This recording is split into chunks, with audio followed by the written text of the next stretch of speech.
Yeah, Tim, but my wife's the problem. My wife. See, that's your problem. Your partner is not your problem, and you keep thinking that she's your problem. See, you don't really want your wife out of your life. You want the way that interactions with your wife make you feel out of your life. Here's the issue. What happens in interactions with your wife is that you get triggered. You feel something on the inside that you don't fully understand and you can't fully manage. And so the only solution you could come up with is to eliminate the stimulus, to eliminate what you perceive to be the source of the trigger, which is something external when it's not. It's internal. Your wife doesn't make you feel. You make you feel. I know. You make you feel. Let's imagine that you and I go to a party, all right? And we walking in the front door of the party. And right before we walk in the front door, I tell you, hey man, before we go into this party, there's a bunch of people here that don't like you. But you know what? Let's go anyways and let's have a good time. And we walk in the front door and you immediately realize why that person didn't hold the door for you. And now you know why that person didn't offer you food. And why those two people were in the corner whispering and kind of pointing and looking in our direction. And why that other person left the party early.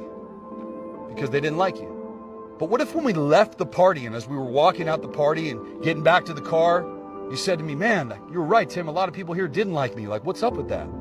And I said to you, oh, I was just joking. I was just messing around with you. Well, you would realize that your perception formed a filter, formed a bias. It's called the confirmation bias. And that bias influenced how you felt in the environment, meaning you used things that you saw in the external environment to reaffirm and confirm something that you already believed beforehand.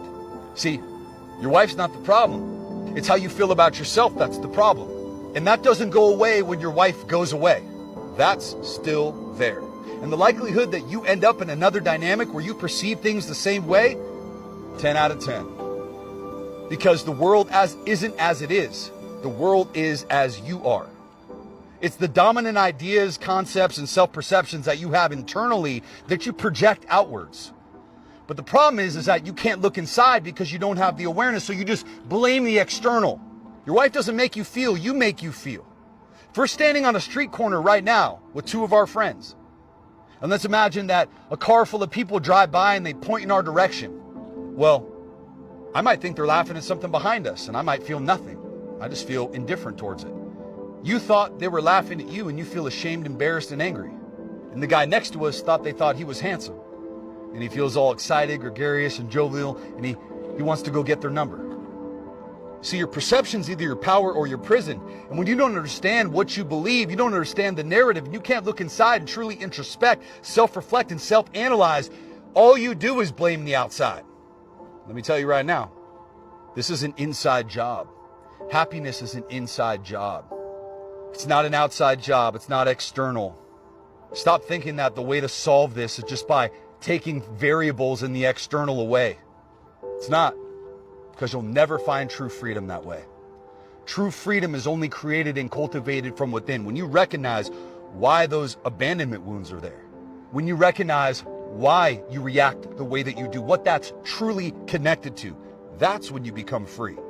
That's when you liberate yourself from the chains. And that's when you get to a place where you don't have to personalize what people do, because you understand what happens in the external influences how you perceive the external, what you believe about yourself, and therefore you can take back power and control once and for all.